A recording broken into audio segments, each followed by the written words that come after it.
Halo semuanya, terima kasih telah mengklik video ini dan selamat menonton. Gimana kabar kalian hari ini? Semoga kabarnya masih baik-baik saja. Diberikan kesehatan, dilancarkan rezekinya, dan mudahkan segala urusan-urusannya. Oke, pada video kali ini, kita akan melanjutkan pembahasan alur cerita dari manhwa yang berjudul Pecundang yang Dibangkitkan Sendirian. Atau judul aslinya adalah Solo Resurrection. Nah, video ini merupakan video part kedua dari video part yang sebelumnya. Jadi bagi kalian yang belum nonton part yang sebelumnya, silahkan ditonton terlebih dahulu. Kalian bisa mengeceknya pada bagian kanan atas pada video ini. Oke, sebelum masuk ke dalam alur ceritanya, seperti biasa jangan lupa untuk menyiapkan cemilan ataupun minuman di dekat kalian. Dan kalau semuanya sudah santuy sempurna, yuk langsung saja kita lanjutkan pembahasan alur ceritanya. Dan seperti biasa, intro.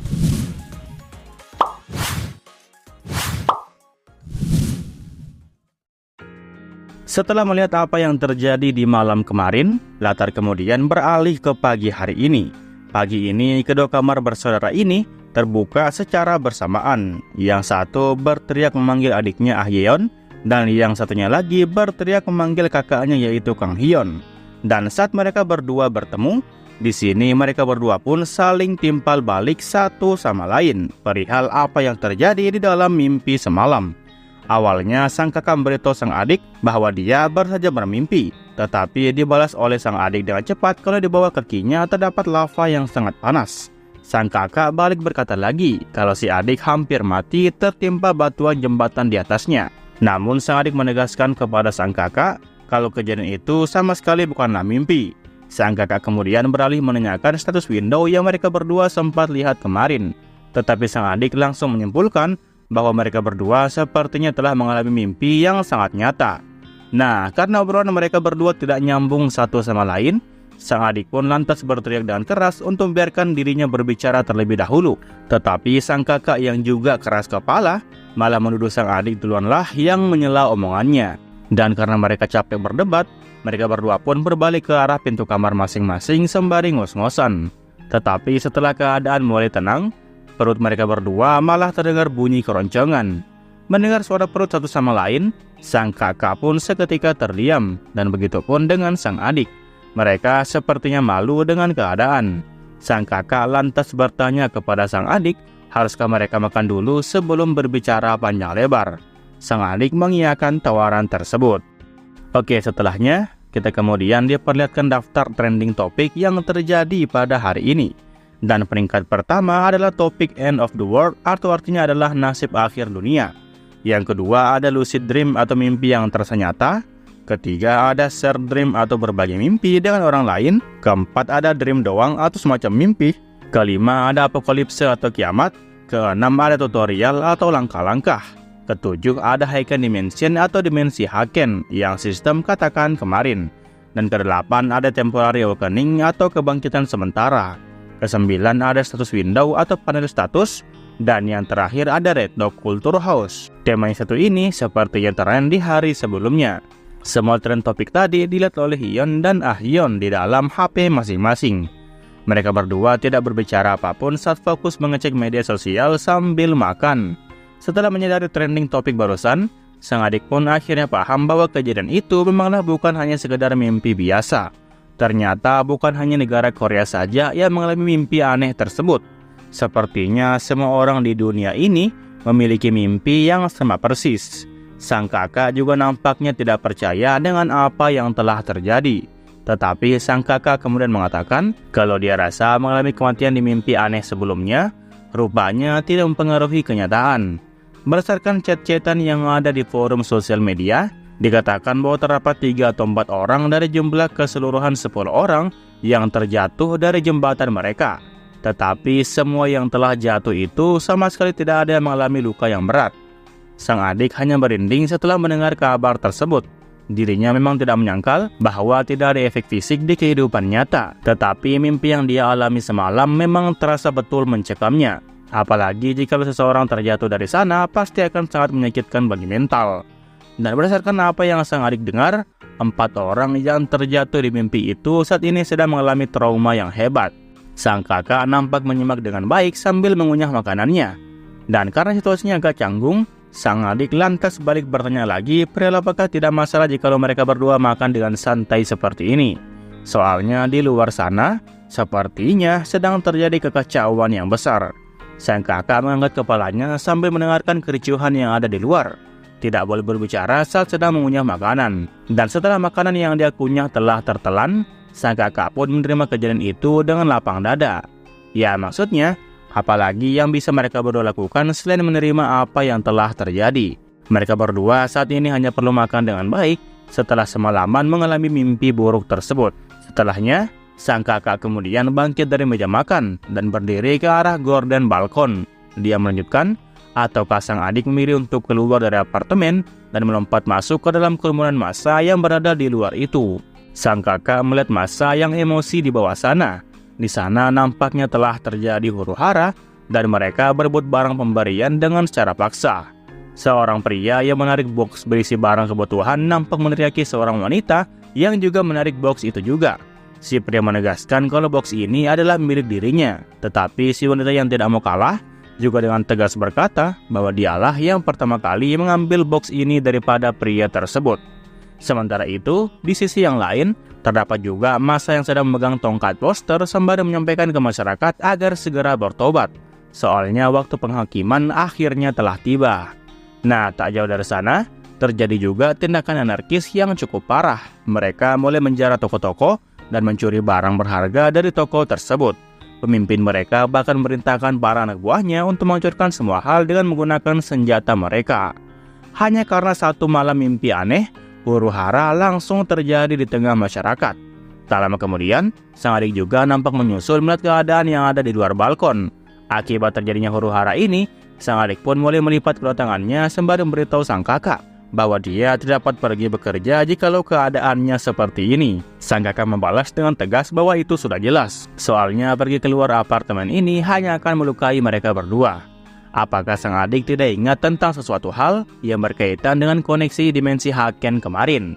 Mendengar pertanyaan dari sang kakak, sang adik malah mengira kalau sang kakak yang sepertinya belum melihat status window-nya dengan baik. Jadi di dalam status window itu, mereka jelas diberitahu bahwa para pemain dapat memeriksa sisa waktu dengan tujuan awakening sementara. Sang adik kemudian berkata time check. Seketika status window keluar di hadapan si adik dan menampilkan waktu yang tersisa itu. Melihat sang adik dapat mengakses status Windows dengan mudah, dirinya merasa sedikit iri karena si adik sudah tahu cara mengaktifkannya. Dan karena dia juga penasaran ingin melihat status Windows-nya, dia pun mengatakan hal yang sama seperti yang dikatakan oleh sang adik sebelumnya. Seketika pemberitahuan sisa waktu muncul di depan wajahnya Hyun juga. Sistem memberitahu bahwa sisa waktu hingga penyelesaian koneksi dengan dimensi Haken adalah 4 tahun, 365 hari, 27 jam, 3 menit, dan 13 detik. Melihat waktunya yang masih lama, sang kakak tidak perlu khawatir karena mereka masih memiliki sisa waktu hampir 5 tahun lagi. Nah, yang menjadi pertanyaan, bisakah mereka bersiap untuk menghadapi situasi itu dalam kurun waktu 5 tahun? Sekarang saja situasinya sudah kacau, tetapi dia yakin situasi akan kembali tenang setelah beberapa waktu berlalu. Jadi sebaiknya untuk saat ini, mereka berdua tetap tinggal di rumah saja. Massa di bawah masih nampak sangat banyak dan memenuhi badan jalanan. Mendengar saran dari kakaknya ini, sang adik tiba-tiba saja menjadi sangat heran. Di dalam hati dia bertanya-tanya perihal apa yang telah terjadi kepada kakaknya. Soalnya semua perkataan yang dia ucapkan itu sepertinya cukup masuk akal juga. Nah, singkatnya, mereka berdua beneran tinggal di dalam rumah seharian ini. Dan pada malam harinya, saluran berita akhirnya melaporkan tentang kejadian hari ini, yang dimana sudah tidak kacau seperti pada pagi harinya. Pada malamnya, sudah tidak ada lagi hal yang signifikan yang terjadi di jalanan. Masyarakat hampir semuanya sudah kembali ke tempat mereka dan menjalani kehidupan sehari-hari layaknya pada umumnya. Dan berkat bantuan dari aparat keamanan, Korea pun kembali stabil dalam sehari. Nampak seorang pria yang berbuat anarkis sebelumnya telah ditahan oleh pihak kepolisian karena telah merugikan banyak pihak. Dan dengan begitu, hari pertama pun akan segera berakhir. Kita kemudian diperlihatkan kembali Hyun yang sedang tertidur pulas di kamarnya, dan seketika dia dibuat terbangun lagi di tempat yang berbeda. Dan sistem kembali muncul di hadapan Hyun. Sistem kembali menyambut Kang Hyun karena telah memasuki zona tutorial. Hyun sudah sadar kalau mimpi ini akan kembali terjadi. Sistem selanjutnya bertanya kepada Hyun perihal apakah dia ingin melihat penjelasan dan instruksi untuk basic interface. Tetapi Hyun menolak dan menyuruh sistem untuk melewatinya. dan Hyun menyuruh sistem untuk menunjukkan dirinya status window. Status window kemudian muncul di depan matanya Hyun. Disinilah Hyun melihat semua statusnya yang dari kemarin dia pertanyakan. Namanya adalah Kang Hyun, titelnya tidak ada, levelnya level 1, strength-nya 8, agility-nya 9, stamina 8, magic power-nya 14, additional stat 1, unique ability atau innate ability-nya adalah resurrection. Untuk ability biasa tidak ada, dan terakhir skill-nya juga tidak ada. Setelah melihat status miliknya, Hyun di ruangan putih itu pun mempertanyakan apakah status miliknya itu sudah bagus atau tidak. Soalnya tanpa apapun yang bisa dibandingkan, dirinya tidak bisa menilai bagus atau tidaknya. Dan mengenai stat magic power, Hyun penasaran apakah nantinya dia bisa menggunakan semacam sihir atau semacamnya. Ya, sejujurnya dia sendiri tidak yakin. Tetapi entah kenapa, ada kata-kata yang menurutnya cukup keren dan cukup menarik, yaitu di bagian innate atau unique ability, yaitu kata resurrection. Jika ditelaah sebutan resurrection ini, Hyun menduga kalau itu terdengar seperti kemampuan cheat yang sangat kuat. Hyun di sini nampak tersenyum puas hanya karena keberadaan satu kemampuan uniknya itu. Karena penasaran, Hyun pun mempelajari lebih lanjut tentang resurrection itu.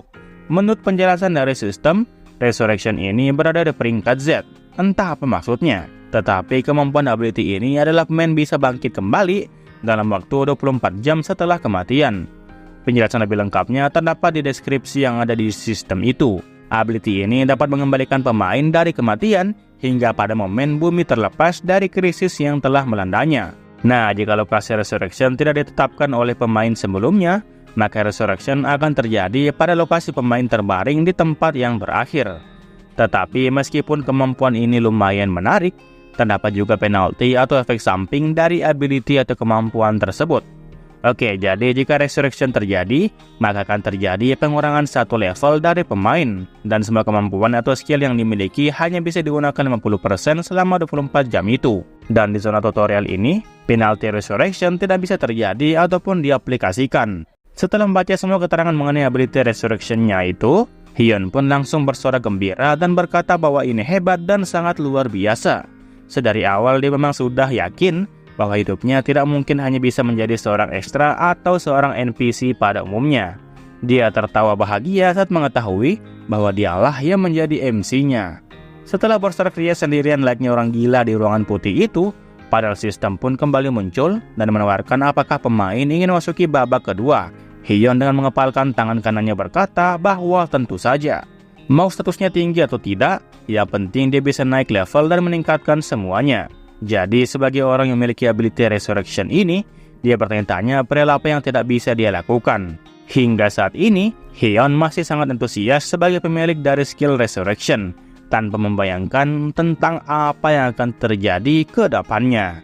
Oke, kita kemudian diperlihatkan dunia lain yang langitnya gelap dan nampak mencekam. Di sana juga terdapat sebuah kastil yang dikelilingi oleh kabut yang tebal.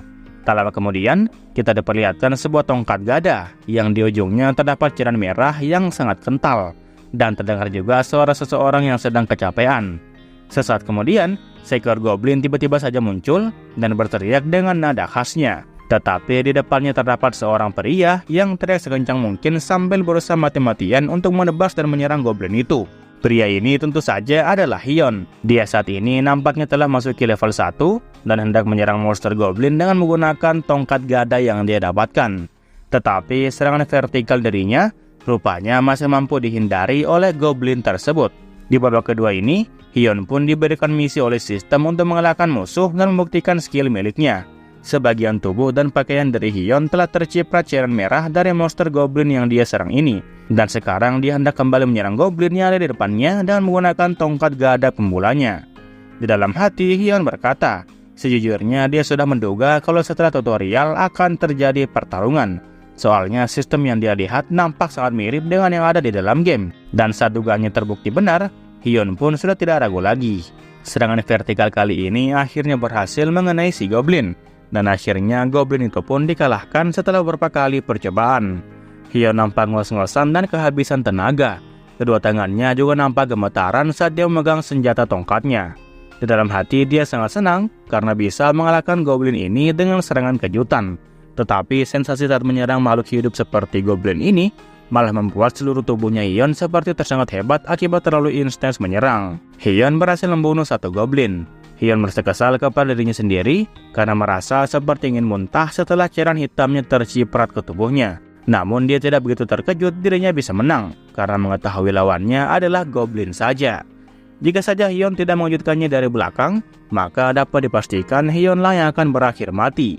Hyun kemudian nampak berjalan meninggalkan jasad goblin yang telah dikalahkannya sebelumnya. Namun saat berjalan menuju ke sisi tembok kastil yang lain, Hyun seketika menyadari kehadiran goblin lainnya yang melihat dia di balik tembok tepat di hadapannya. Melihat keberadaan goblin di hadapannya langsung, sontak Hyun pun terkejut dan mengerahkan tongkatnya ke depan. Dia sangat takut jikalau si goblin mulai menyerangnya secara tiba-tiba. Namun alih-alih fokus ke Hyun, goblin itu lebih terkejut melihat rekannya yang jauh di belakang Hyun yang sudah terkapar tak bernyawa. Yang alhasil, karena melihat saudaranya telah terbantai, goblin ini pun mulai mengeluarkan aura merah dan dia nampaknya sangat marah. Goblin jenis ini satu tingkat lebih tinggi daripada goblin yang Hyun kalahkan sebelumnya. Goblin ini disebut sebagai goblin militia atau goblin militer. Hyun terkejut melihat namanya. Rupanya dia baru menyadari kalau goblin itu memang sejak awal berdua di tempat ini. Ya, scene sebelumnya tidak diperlihatkan kepada kita para penonton. Jadi menurut penglihatan dari Hyun, goblin militia ini memberikan pesan kepada goblin biasa untuk bertugas di tempat ini, tetapi malah diserang dan dikalahkan oleh Hyun sendiri. Hyun juga di dalam hati bertanya-tanya, perihal bukankah monster goblin itu harusnya adalah makhluk level rendah untuk para pemula. Tetapi yang dia saksikan saat ini, badannya bahkan lebih besar lagi daripada goblin sebelumnya. Dan pedang yang goblin militia ini miliki, mempunyai panjang lebih dari 1 meter. Jika Hyun terkena serangannya, maka dapat dipastikan dirinya bukan hanya terkena virus tetanus doang, akibat karena pedang karatannya, tetapi bahkan sampai kematian. Goblin militia kemudian tersenyum ke arah Hyun dengan senyuman marah yang mengerikan.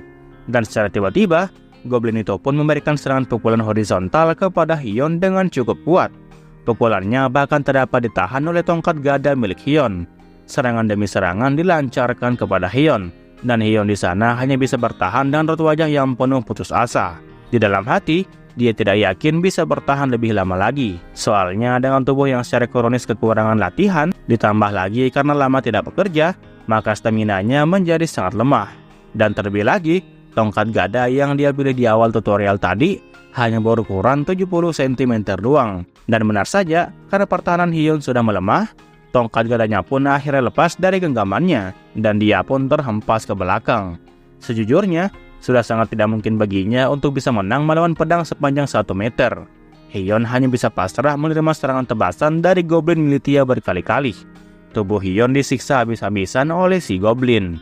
Hingga sampailah saat terakhir, di mana Hyun hanya bisa menangis menerima nasibnya.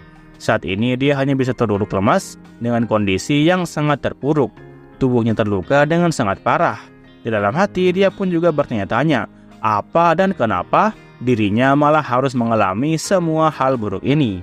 Kakinya juga sama lemasnya, setengah celananya bahkan sudah robek tak tersisa. Selain dia menanyakan kondisi nasibnya yang buruk, Hyun juga menanyakan tentang kenapa goblin militia ini tidak langsung bunuhnya saja. Rupanya Hyun saat ini nampak diseret ke atas tangga oleh si goblin militia. Hyun juga menunggu soal kapan dirinya akan terbangun dari mimpi mengerikan ini. Dia di dalam hati juga mohon pertolongan kepada siapapun itu. Siapapun tidak masalah. Yang penting dia bisa selamat dari situasi yang sangat menyedihkan ini. Oke lah, mungkin sekian alur cerita manhwa kali ini. Jangan lupa untuk meninggalkan jejak di video ini berupa komentar dan juga like-nya. Oke, terakhir nama gue Rusdi. Sampai jumpa di video berikutnya. Adios dan bye-bye. Assalamualaikum.